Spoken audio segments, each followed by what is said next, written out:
200 boats, over $50 million in yachts, all trapped behind a steel gate I built with my own hands. Margaret Eastwood thought she could bully a grieving widower. She called my late wife's memorial boat an eyesore, threatened to have it towed, even tried to have me arrested. What Margaret didn't know was that every single yacht in her precious Marina had to cross my easement to touch open water, including her own floating palace.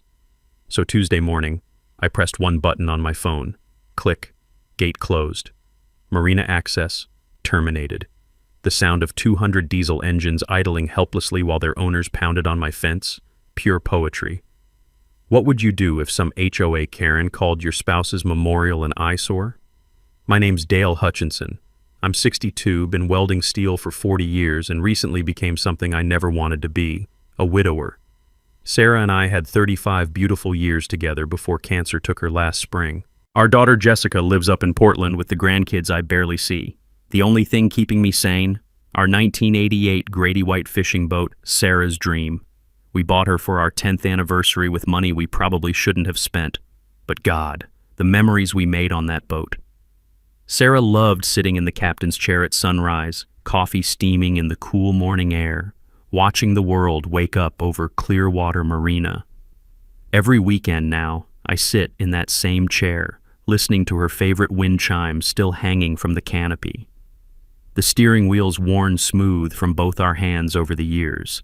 The smell of marine diesel mixing with my morning coffee brings her back, just for a moment. Clearwater Point isn't exactly my crowd. It's one of those fancy waterfront communities where $500,000 condos overlook million-dollar yachts. I inherited my modest two-bedroom from my parents, prime waterfront property that sticks out like a sore thumb among all the glass and chrome.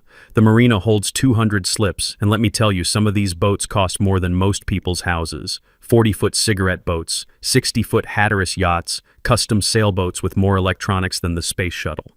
And then there's my little Grady White, sitting quietly in slip 37, minding her own business. That's where Margaret Eastwood comes in, 49 years old, HOA president, wealth management advisor, and the kind of woman who drives a pearl-white Tesla with vanity plates. She lives in an $800,000 penthouse overlooking the marina, wears $300 athleisure outfits to board meetings, and treats anyone who doesn't drive a luxury car like they're invisible. On a Tuesday morning in early May, Margaret decided to pay me a personal visit. I watched her Tesla pull up, parking sideways across my driveway like she owned the place. Those designer sunglasses probably cost more than my monthly boat slip fees. "Mr. Hutchinson," she said, not even bothering with pleasantries. Her voice had that fake sweet tone people use when they're about to ruin your day. "Your fishing boat doesn't align with our community aesthetic standards." She handed me an official-looking document. "Removal required within 72 hours. I looked down at the violation notice, then back at her Tesla blocking my driveway. The irony wasn't lost on me. Here's someone lecturing me about property respect while trespassing on mine. "What aesthetic standards?" I asked. "I've had this boat here for 15 years. Never been a problem before." Margaret's sunglasses reflected my eyesore boat, which frankly was in better condition than half the floating mansions in this marina. "The board has implemented new recreational watercraft guidelines. Your vessel fails to meet current standards." Now, I'd lived here my whole life. I knew every inch of the original HOA documents my parents signed in 1987. There were no recreational watercraft guidelines back then. This was fresh bureaucratic nonsense, and we both knew it. "I'll need to see these new guidelines," I said. "They're available for review during normal business hours." Margaret checked her Apple Watch like she had somewhere important to be. 72 hours, Mr. Hutchinson. The community appreciates your cooperation." As she click-clacked back to her Tesla in her designer heels, I noticed something interesting. My neighbor's 45-foot Bertram yacht hadn't run in 3 years. Engine's been dead since Obama was president. But somehow that floating dock ornament qualified as aesthetically acceptable while my pristine fishing boat didn't. The taste of injustice is metallic, like biting tinfoil. But as I stood there watching Margaret drive away, I had no idea I was about to discover something that would turn her entire power trip upside down. 3 days later, Margaret made good on her threat. A bright yellow violation notice appeared on my boat's windshield. $500 per day until removal. Apparently my memorial to Sarah was now costing me more than my mortgage. But here's where it got interesting. That same morning, I took a walk around the marina with my coffee, really paying attention for the first time in months. Tommy Rodriguez lives 3 slips down in a 40-foot wellcraft that's been leaking oil into the water for 6 months. No violation notice. The Peterson's 28-foot Sea Ray has been sitting on blocks for engine work since Christmas. No violation notice. And then there's the crown jewel, Senator Bradley's 60-foot Hatteras political capital. This floating palace violates every supposed aesthetic standard Margaret could dream up. Rust stains down the hull, torn awnings, and a generator that sounds like a dying whale every time he fires it up. But somehow it qualified for something called a classic vessel exemption. Funny how these exemptions work when you donate 50 grand to the Marina Restoration Fund every year. I've never been one to take injustice lying down. Sarah used to say I was like a dog with a bone when something wasn't fair. So I drove down to the county courthouse that afternoon, breathing in that musty smell of old paper and fluorescent lights buzzing overhead. I need to see the original property deeds for Clearwater Point, I told the clerk. Everything from 1987. Now, here's something most people don't know about property law. Every piece of real estate has a paper trail going back decades, sometimes centuries. Easements, restrictions, mineral rights, access agreements, it's all documented in those dusty filing cabinets. I spent 4 hours going through documents that hadn't seen daylight since the Reagan administration. Property surveys, utility easements, access agreements, the whole 9 yards. And that's when I found something that made my heart skip a beat. The original marina development required water access for all 200 slips. But here's the kicker. The only legal path from the marina to the actual waterway ran through a 50-foot strip of land that belonged to exactly one property owner. My property. My parents had signed something called a permissive easement back in 1987, allowing marina traffic to cross our land to reach the water. But the really beautiful part? This wasn't a permanent easement. It was revocable at the landowner's discretion with 30 days' notice. Translation: every single boat in that marina, all 200 slips worth $50 million in floating assets, depended on my permission to reach the water, and I could revoke that permission anytime I wanted. I sat there in that courthouse chair, staring at documents that were older than my daughter, trying to process what this meant. Margaret Eastwood, HOA president and self-appointed marina dictator, had just picked a fight with the one person who could shut down her entire operation. The next morning, I called my buddy Frank, who's been doing property surveys for 30 years. Frank, I need you to walk my property lines and mark exactly where this easement runs. Sure thing, Dale. What's this about? Let's just say I'm having a boundary dispute. Frank showed up that afternoon with his GPS equipment and orange spray paint. We walked every inch of that 50-foot easement strip. And you know what we discovered? That strip of land wasn't just the pathway to the water, it was the only pathway to the water. The marina had been built assuming permanent access through my property. Without that easement, every boat in Clearwater Marina would be as useful as a car without roads. That evening, I sat in Sarah's captain chair watching the sunset paint the water gold. The same wind chimes that used to make her smile were singing in the evening breeze. And for the first time since she passed, I smiled too. Margaret thought she could bully a grieving widower into giving up his wife's memorial boat. What she didn't realize was that she'd just handed me the keys to her kingdom. I pulled out the violation notice and read it again. Removal required within 72 hours. $500 per day after that. Well, Margaret, I thought, two can play the ultimatum game. But mine's going to be a lot more expensive than yours. The sound of expensive boat engines warming up for evening cruises drifted across the water. Cigarette boats, Hatteras yachts, custom fishing vessels worth more money than I'd see in a lifetime. All of them completely dependent on crossing a strip of land that belonged to me. I went inside and pulled out Sarah's old recipe box where she kept all our important documents. Somewhere in there was my property deed. Time to read the fine print. Margaret escalated fast. By Friday morning, I had a certified letter from Weatherby, Prescott & Associates, some fancy law firm downtown. The letterhead alone probably cost more than my weekly grocery budget. Cease and desist all violations of HOA compliance regulations or face legal action seeking $50,000 in damages, attorney fees, and immediate vessel removal. $50,000. My chest tightened reading those words, same way it did the day Sarah got her diagnosis.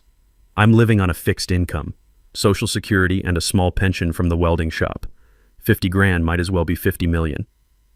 I sat at my kitchen table, staring at that letter while my coffee went cold. The morning sun streamed through Sarah's lace curtains, and I could hear those wind chimes outside, but they weren't comforting anymore. They sounded lonely. Here's what really burned me up. I looked up this law firm online. Weatherby Prescott and Associates specializes in something called community transition consulting. Sounds fancy, right? It's not. They help HOAs force out elderly residents so developers can buy up waterfront property and flip it to wealthy buyers. They've done it 12 times in the past 3 years. Harass the old-timers with violations and legal threats until they sell cheap and move away. Classic gentrification with a legal twist. But I had something they didn't know about yet. Sarah's life insurance policy had paid out enough to cover a good attorney. She always was thinking ahead, even when she was sick. I called Jackson and Associates, a property law firm that actually represents homeowners instead of bullying them. I need to understand my easement rights, I told them. That Tuesday, I met with Carol Jackson herself, 40-something, no-nonsense lawyer who drove a 10-year-old Honda and wore off-the-rack suits. My kind of people. "Tell me about this easement," she said, spreading my property documents across her desk. I explained the situation, the boat violation, Margaret's threats, the law firm letter. Carol read everything twice, then pulled out a magnifying glass to examine the 1987 easement agreement. "This is interesting," she said after 20 minutes of studying. "Your parents signed what's called a permissive use easement. It's not a permanent right-of-way." "Meaning what exactly?" "Meaning you can revoke it any time with 30 days written notice. Every boat owner in that marina is essentially trespassing on your property with your permission. Permission you can withdraw." She leaned back in her chair and smiled. "How many boats are we talking about?" 200 slips. "Maybe $50 million worth of vessels." Carol's smile got wider. "And they're threatening to sue you for $50,000 over boat aesthetics." That's about the size of it. "Dale, I've been practicing property law for 20 years. This is the most one-sided leverage situation I've ever seen. You hold all the cards." Here's what I learned about easement law that day. Property access rights aren't automatic just because they've existed for years. If the original agreement allows revocation, the landowner has absolute authority to say no, no matter how inconvenient it is for everyone else. Translation: Margaret picked a legal fight with someone who owns the roads to her castle. Carol explained the process. File a formal easement termination notice with the county. Send registered letters to all affected parties. Post legal notices on the property. Wait 30 days. Then I could legally prevent any marina traffic from crossing my land. "What about their boats?" I asked.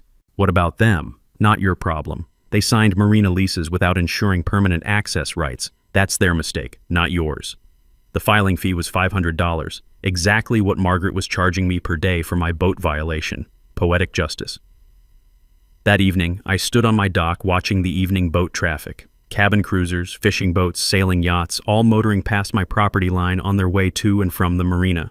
The sound of powerful engines and the smell of marine exhaust filled the air. Every single one of them was about to learn a very expensive lesson about property rights. I pulled out my phone and called Jessica in Portland. She answered on the third ring. "Hey Dad, how are you holding up?" "Better than I've been in months, sweetheart. I wanted you to know your mother's boat is staying right where it belongs." "Did you work something out with the HOA?" I watched a 60-foot Hatteras cruise past, probably heading out for a sunset dinner cruise. "You could say that. Your mom always said bullies only understand one language." "What's that?" "Consequences." The next morning, I drove back to Carol Jackson's office with a check for $500 and authorization to file the easement termination paperwork. Margaret thought she could intimidate a grieving widower with legal threats and fancy law firm letterhead. She had no idea what was coming. Margaret wasn't done. A week later, she called an emergency HOA board meeting. I got the notice slipped under my door at 10 p.m. on a Sunday night, meeting scheduled for Monday at 7 a.m. Classic power move designed to limit attendance from working families. But I showed up anyway, along with about 30 other residents. The community center smelled like industrial coffee and Margaret's expensive perfume. She sat at the head table wearing a navy blazer that probably cost more than my monthly utilities. "This emergency session addresses an immediate safety concern," Margaret announced. "We have an unsafe vessel creating liability issues for the entire community." Unsafe vessel. That's what she was calling Sarah's dream now. The motion was simple. condemn Dale Hutchinson's boat as a safety hazard and authorize immediate removal using community funds. $5,000 for professional towing and storage fees, to be recovered through liens against my property. In other words, they'd steal my boat and make me pay for the privilege. The vote wasn't even close. 15 wealthy yacht owners versus 3 working-class boat owners and a handful of residents who didn't care either way. Margaret had stacked the deck perfectly. But here's what she didn't know. I'd spent the past week doing homework, not just on easement law, but on marina finances.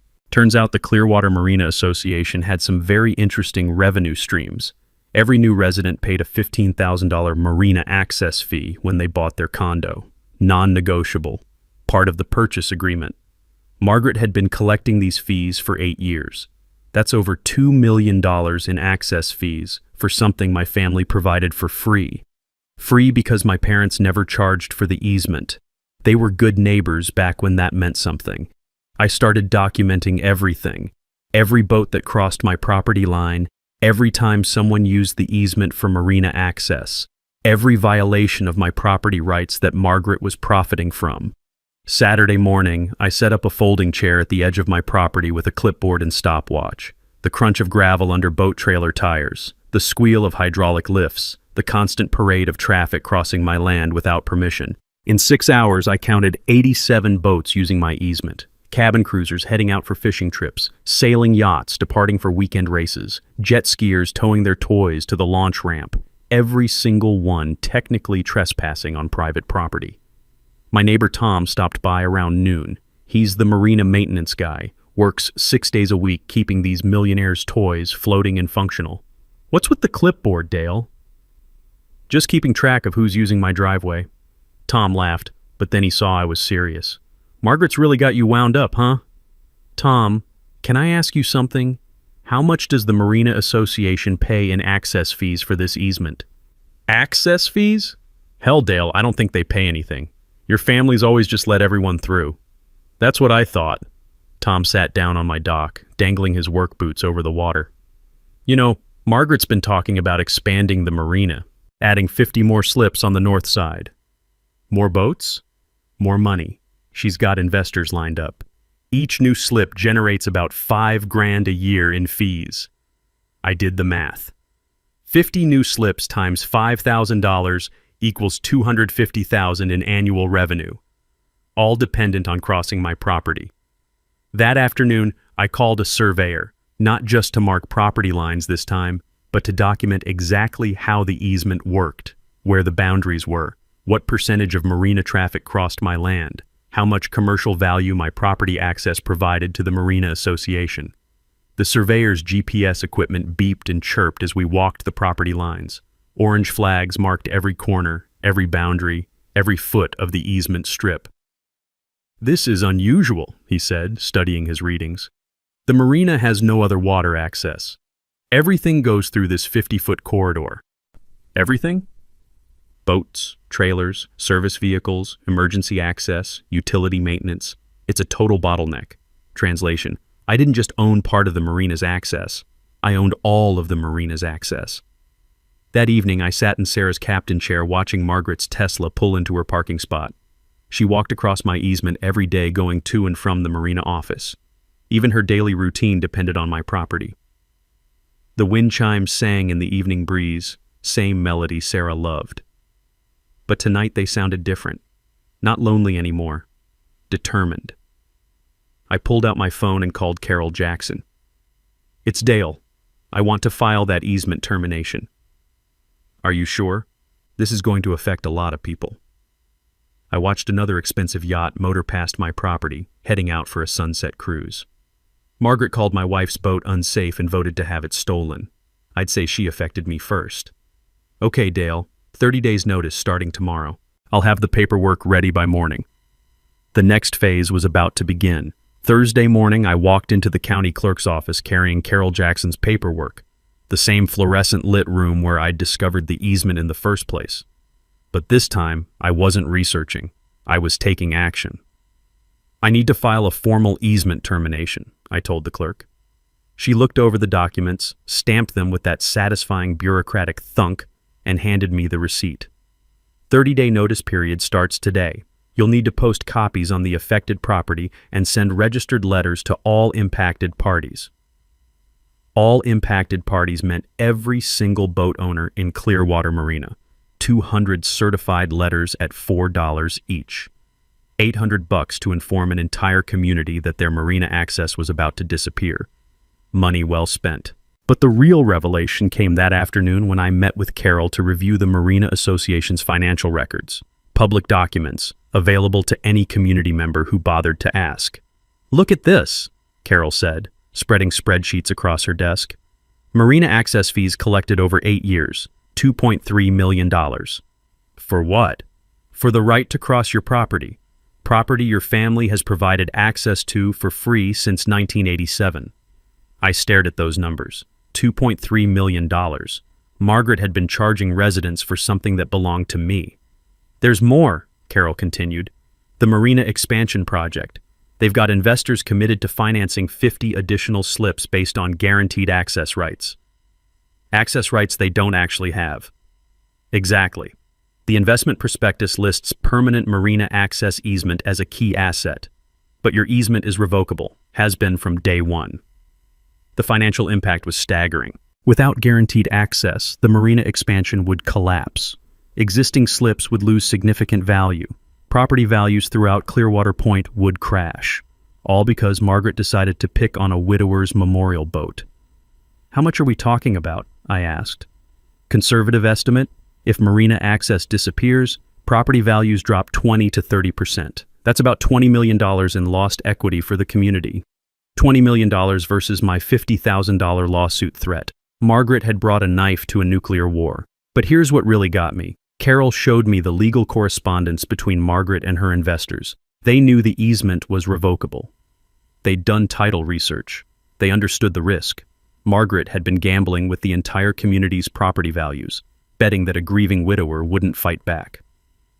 That evening, I drove to the Marina office to deliver Margaret's registered letter personally. She was working late, visible through the glass windows in her expensive blazer, probably calculating expansion profits.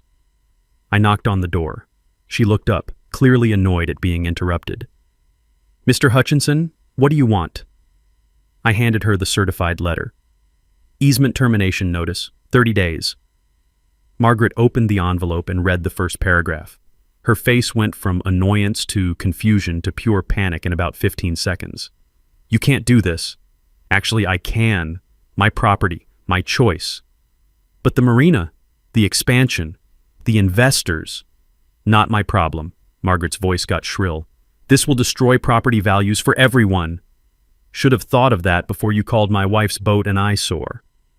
I walked back to my truck, leaving Margaret standing in her office doorway holding the letter that was about to change everything. The taste of victory was sweet, like Sarah's iced tea on summer afternoons, 29 days and counting. And in Sarah's captain chair that night, listening to her wind chimes, I finally understood what she used to mean about standing up to bullies. Sometimes you don't fight fire with fire. Sometimes you fight fire with a flood. Margaret thought she could drown me with legal threats and financial pressure, but I was about to show her what real leverage looks like. The countdown had begun. The next 3 weeks were the most productive I'd been since Sarah passed. Having a mission gave me purpose again. Every morning I'd sit in her captain chair with my coffee and plan the day's work. First priority, the fence. Not just any fence. This had to be absolutely legal, completely effective, and impossible to ignore. I drove out to Titan Steel Supply on the industrial side of town, where the smell of metal shavings and welding gas reminded me of 40 years in the trade. "I need 300 feet of 8-foot galvanized steel fencing," I told Bobby at the counter. "Heavy duty, commercial grade. Building Fort Knox? Something like that." The math was simple but expensive. Steel posts every 10 feet meant 30 posts. Each post needed 3 feet of concrete foundation to meet county building codes. Add the remote-controlled sliding gate, security cameras, and solar power system for off-grid operation. Total cost, $12,000. Exactly what Margaret's $50,000 lawsuit would have cost me in attorney fees. The legal strategy was Carol Jackson's masterpiece. She filed the easement termination through every proper channel: county records, state property database, federal waterway access registry. documentation so thorough that no lawyer could challenge the process. But here's the beautiful part. We scheduled the fence installation for Memorial Day weekend. Most of the wealthy boat owners would be away at their vacation homes in the Hamptons or Martha's Vineyard. They'd return Tuesday to find their $50 million Marina collection trapped behind a steel wall. The timeline was military precise. Saturday, dig post holes and pour concrete. Sunday, install posts and panels. Monday, electrical work for the gate system. Tuesday morning, activate the gate and watch the chaos unfold. I recruited help from people Margaret had been treating like servants for years. Tommy Rodriguez, whose leaking boat never got a violation notice because he fixes everyone's engines for cheap. Bill Santos, who runs the Marina fuel dock and knows every boat owner's financial situation. Pete Morrison, retired electrician who'd volunteered to maintain the community dock lighting until Margaret cut his budget. Working class guys who understood what it meant to be pushed around by someone with money and lawyers. "You really gonna lock out the whole marina?" Tommy asked Saturday morning as we mixed concrete for the fence posts. 30 days notice, just like the law requires. Same as they gave me for my boat. Tommy smiled as he poured concrete around a steel post. Man, Margaret's gonna lose her mind.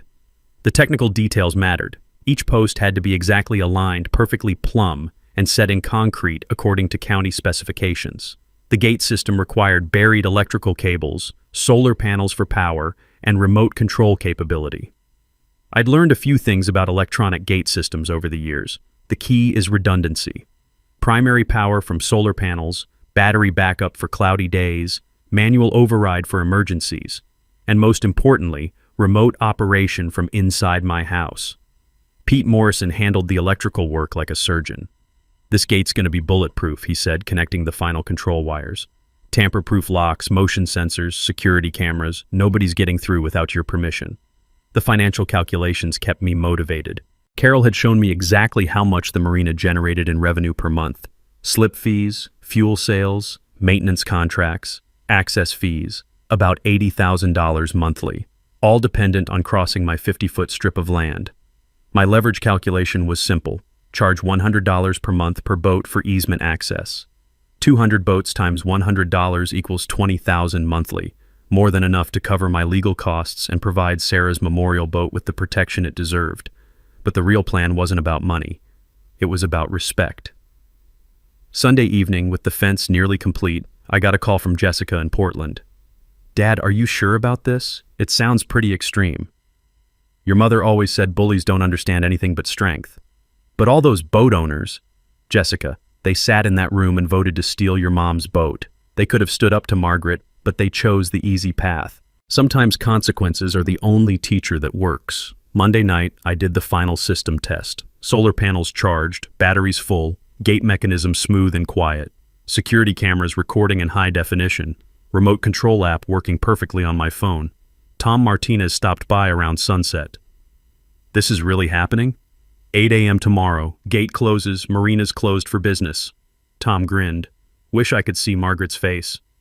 "Oh, you will. I installed cameras for that exact reason." That night, I sat in Sarah's captain chair one last time before everything changed. The marina was busy with Memorial Day traffic. Boats coming and going, owners preparing for the summer season. The sound of expensive engines and the smell of marine fuel filled the evening air. Tomorrow, it would be silent. I raised my coffee mug toward her wind chimes. "This one's for you, sweetheart." 24 hours until Margaret learned what real consequences look like. Margaret found out about the fence on Monday afternoon. I was putting the finishing touches on the gate electronics when her Tesla came screeching into my driveway, gravel spraying everywhere. She jumped out wearing what looked like a tennis outfit that cost more than my monthly Social Security check. The look on her face was priceless. Pure panic mixed with that entitled rage rich people get when the universe doesn't cooperate. "What the hell is this?" she demanded, gesturing at 300 feet of steel fencing. "Property improvement, perfectly legal according to county building codes. You can't block marina access." "Actually, I can. It's my property." Margaret's voice climbed an octave. "This is blackmail."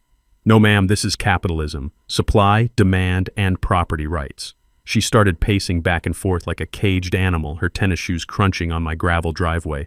I could practically see the wheels spinning in her head, trying to figure out how to solve this problem with money or lawyers.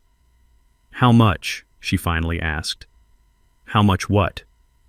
"How much to keep the easement open?" This was the moment I'd been waiting for. Margaret Eastwood, HOA dictator and yacht club queen, was about to learn what negotiating from weakness felt like. $25,000 community compensation for the aesthetic damage your Marina has caused to my property, I said, plus guaranteed boat slip rights for Sarah's dream at the premium location. Margaret's jaw dropped. $25,000? You're insane. Seems reasonable. You threatened to sue me for $50,000. That was different. Different how? You decided my boat was worth $50,000 in damages. I'm deciding your Marina access is worth $25,000 in compensation. Fair's fair. Margaret pulled out her phone, probably calling her lawyer. I kept working on the gate controls while she paced and whispered urgently into the device. After 10 minutes, she hung up and tried a different approach. Sweet voice, fake smile, the whole manipulation playbook. "Dale, let's be reasonable here. The Marina provides recreation for hundreds of families. Surely we can work something out." We already worked something out. 30 days notice, properly filed, completely legal. But think about the community impact. I did think about it. Right about the time you called my wife's memorial boat unsafe and voted to have it stolen. Margaret's fake smile cracked. This is about more than one boat. You're right. It's about respect, something you never learned. That evening, the phone calls started. First the Marina Association president, then 3 different yacht club members, then a guy who claimed to represent concerned community stakeholders. Everyone wanted to negotiate, to find a compromise to make this problem go away. I had the same answer for all of them. Talk to Margaret, she created this situation. But the really interesting call came from Tom Martinez around 9 p.m. "Dale, you need to know something. Margaret's been meeting with county inspectors all day." "What kind of inspectors?" "Building code, zoning compliance, environmental impact. She's trying to find violations to stop your fence." I wasn't surprised. When rich people can't buy their way out of trouble, they usually try to lawyer their way out. Margaret was pulling every string she had. Find anything? That's the beautiful part. Pete Morrison pulled all the proper permits. Everything's completely legal. One inspector told her the fence was the best residential construction work he'd seen all year. Tuesday morning brought a new escalation. Margaret showed up with a county sheriff's deputy thinking official uniforms might intimidate me. "Sir, we need to discuss this Marina access issue," the deputy said. "Happy to discuss it. What would you like to know?" "Well, there are concerns about emergency access to the water." I handed him a copy of Carol Jackson's legal brief. "Emergency services have multiple access points through public boat ramps. This easement was never designated for emergency use." The deputy read the documents, looked at the fence, and shrugged. "Seems like a civil matter to me, ma'am. Property owner has the right to fence his land." Margaret's face went red. "But the Marina!" "Ma'am, that's between you and him." After they left, I got a call from Carol Jackson. "Margaret's law firm filed for an emergency restraining order, wants a judge to force you to keep the easement open during litigation." Can they do that? They can try, but emergency orders require proof of immediate irreparable harm. Rich people having inconvenient boat access doesn't qualify.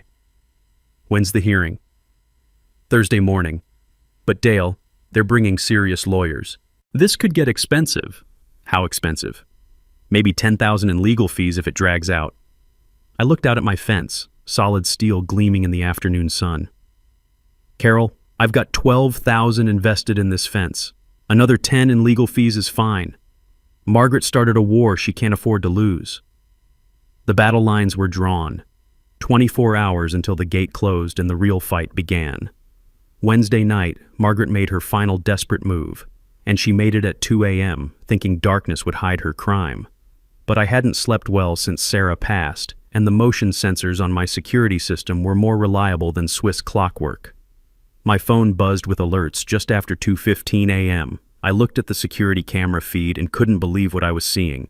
Margaret's Tesla was parked at the edge of my property. She was directing 3 men with sledgehammers toward my fence posts, pointing and gesturing like a general commanding troops. Criminal trespass, property destruction, conspiracy to commit vandalism.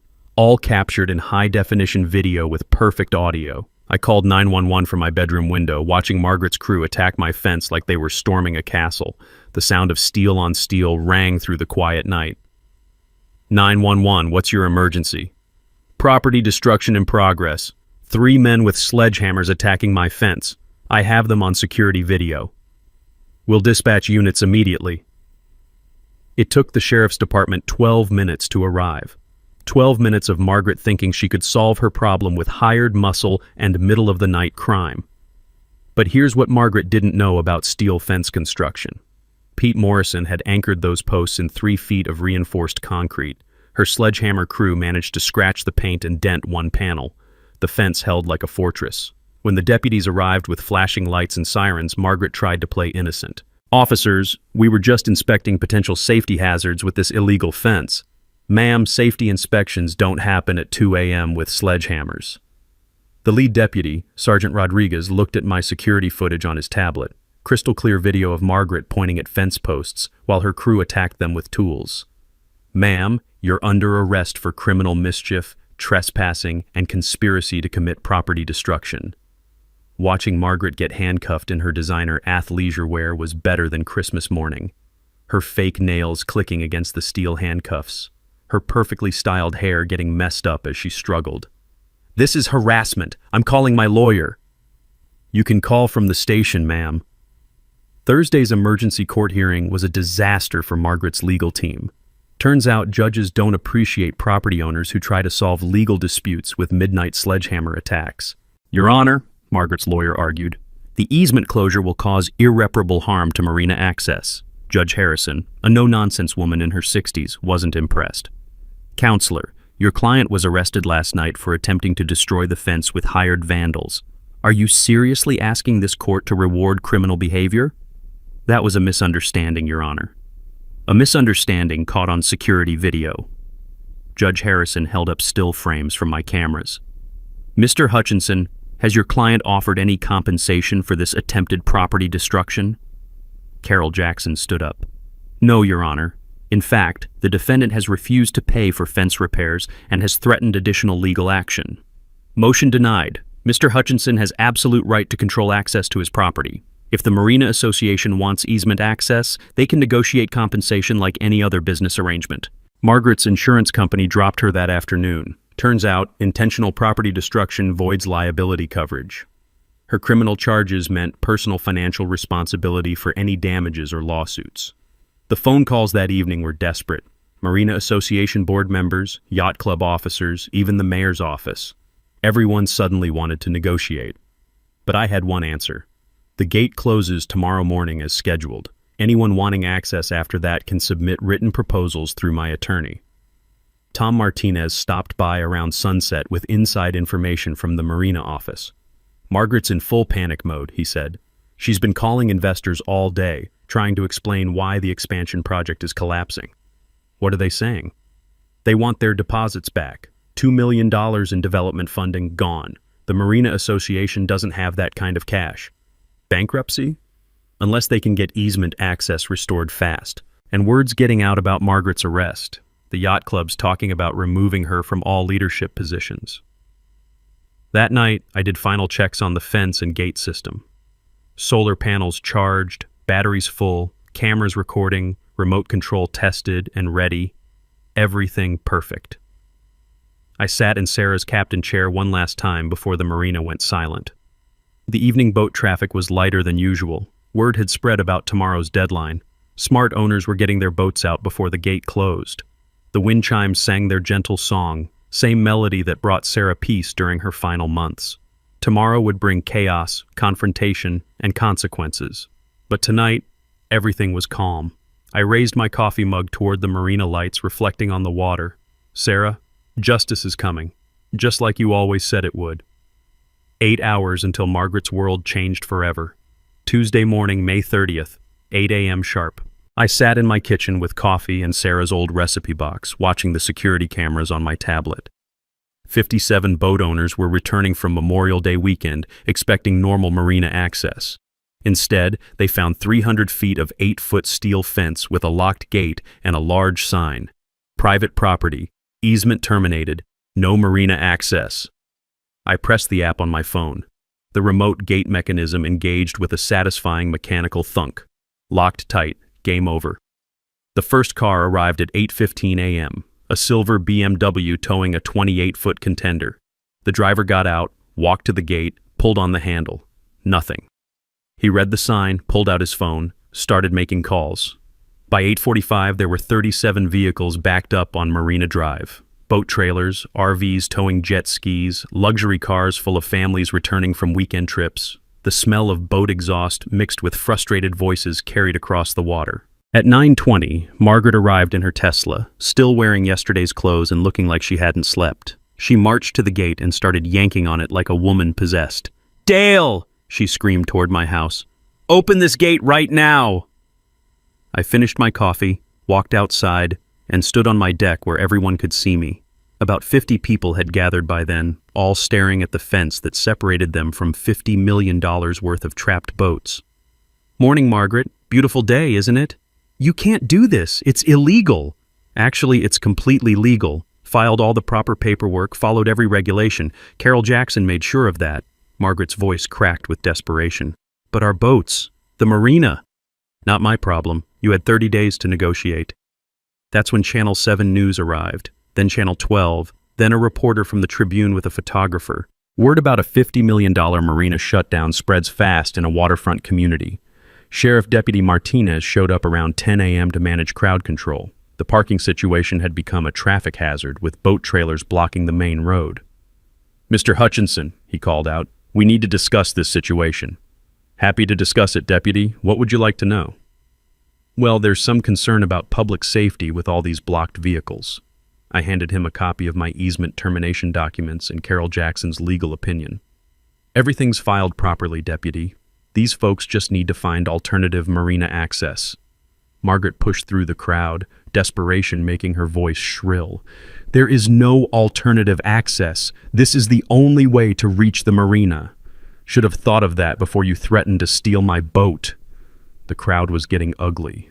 50 boat owners who'd just discovered their expensive toys were trapped behind steel barriers, vacation plans ruined, fishing trips canceled, racing competitions missed. "How much?" shouted a man in a Rolex and polo shirt. "How much to open the damn gate?"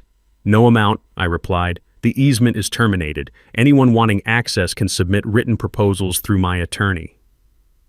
That's when Margaret snapped completely.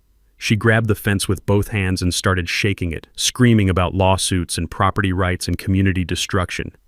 "You're destroying everyone's property values," she yelled. "Funny, that's exactly what you threatened to do to me." A woman with a $40,000 Rolex started crying. "Our boat's been in the family for 20 years. Ma'am, I'm sorry for your inconvenience, but this situation was created by your HOA president, not by me."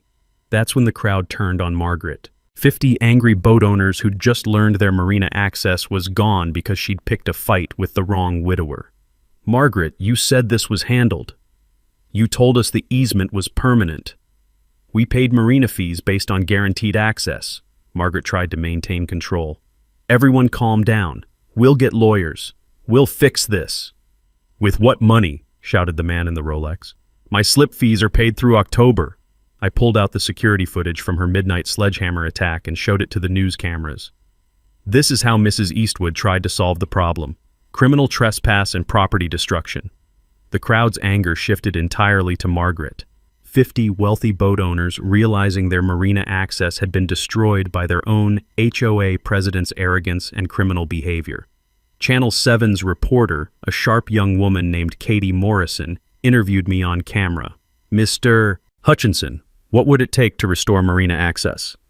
"Ma'am, this started because Mrs. Eastwood called my late wife's memorial boat an eyesore and threatened to have it stolen. The Marina Association has shown zero respect for property rights or basic human decency. Until that changes, the gate stays closed." "Any final words for the boat owners?" I looked directly into the camera. "Your HOA president gambled your marina access on a legal fight she couldn't win. Maybe it's time for new leadership that understands what negotiation actually means." Margaret was arrested again at 11:47 a.m. for disturbing the peace and making terroristic threats against my property. The last thing I heard as the crowd dispersed was boat owners demanding her immediate resignation from all HOA positions. Justice served cold, just like Sarah always promised. The marina stayed closed for 8 days. 8 days of empty water where million-dollar boats used to cruise. 8 days of Margaret's complete downfall and the community learning what consequences really mean. By Thursday, the Marina Association had fired Margaret and elected an emergency board. By Friday, 3 different law firms were representing boat owners in class action suits against the old HOA leadership. By Monday, Margaret's house was quietly listed for sale. The new Marina board, led by Tom Martinez and 2 other working-class boat owners, called Carol Jackson Tuesday morning. "Mr. Hutchinson, we'd like to negotiate a fair easement agreement." Their offer was reasonable, $150,000 in community compensation, plus guaranteed premium slip assignment for Sarah's dream, plus monthly easement fees structured fairly for all boat owners. No more $15,000 access fees for new residents. No more selective enforcement. No more discrimination against working families. Most importantly, the new Marina bylaws included a residents' grievance process and required supermajority votes for any boat restrictions. No more Margaret-style dictatorships. I reopened the gate on Wednesday morning, exactly 1 week after the shutdown. The sound of boat engines warming up for the first time in 8 days was like music. The smell of marine fuel and salt air felt like freedom. But the real victory wasn't financial. It was watching the community transform from Margaret's toxic hierarchy into something that actually served its residents. Working families had voices again. Elderly property owners had protection against harassment. The marina became a place where a retired welder's fishing boat could share dock space with million-dollar yachts. I used $50,000 of the settlement to establish the Sarah's Dream Maritime Scholarship Fund. Every year it provides boat safety courses, marina access, and fishing education for working families who can't afford yacht club membership fees. The first recipient was Tom Martinez's grandson, Diego, a 12-year-old who'd been cleaning boat hulls for pocket money while dreaming of having his own fishing boat someday. "Mr. Hutchinson," Diego said when I handed him his first set of fishing gear, "my grandpa says your wife would have loved teaching kids about boats." Standing on the dock where Sarah and I spent so many sunrise mornings, watching this kid's eyes light up with the same wonder she'd always felt on the water, I knew we'd done something good. Something that honored her memory while protecting other families from bullies like Margaret. The marina expansion project died when the investors pulled out, but the community didn't need it anyway. The existing slips were more than adequate once they stopped being used as weapons for discrimination. Margaret eventually pleaded guilty to misdemeanor property destruction and paid for fence repairs. Her criminal record made HOA leadership positions impossible, which was fine with everyone. Last I heard, she'd moved to a high-rise condo in the city where someone else handles community management. Every Saturday morning now, I start the day in Sarah's captain chair with my coffee, listening to her wind chimes sing in the morning breeze. But I'm not alone anymore. Diego comes by for fishing lessons. Tom stops by with marina updates, and Carol Jackson occasionally joins me for coffee and legal war stories. The annual Community on the Water Festival has become Clearwater Point's biggest event. Free boat safety classes, marine environment education, fishing tournaments for kids, and a memorial regatta honoring residents who've passed. Sarah would have loved watching working families and yacht club members sharing the same water with mutual respect instead of suspicion. But the best part is knowing that no future Margaret can terrorize grieving widowers or working families. The new community bylaws, backed by established legal precedent, protect property rights and require actual negotiation instead of ultimatums. Sometimes justice takes time, but it always arrives eventually. Speaking of justice, next week I'm sharing another story about consequences for entitled behavior. A woman tried to steal my parking spot for 6 months, using her BMW to block my car whenever she felt like it. So I bought the entire parking lot and banned her car permanently. Hit subscribe if you want to hear how that turned out. And please, share your worst HOA nightmare stories in the comments. I read every single one, and your experiences help other people understand they're not alone in fighting community bullies. Sarah always said bullies only understand one language: consequences. Thanks to all of you supporting this channel, we're teaching that language one story at a time. Until next time, remember, know your rights, document everything, and never let someone else's money intimidate you into accepting injustice. Thanks for hanging out with us on HOA Stories, where the HOA Karens meet their match. If this story had you cheering or cringing, go ahead and like the video, drop a comment with your reaction, and hit subscribe so you're ready for the next wild HOA tale.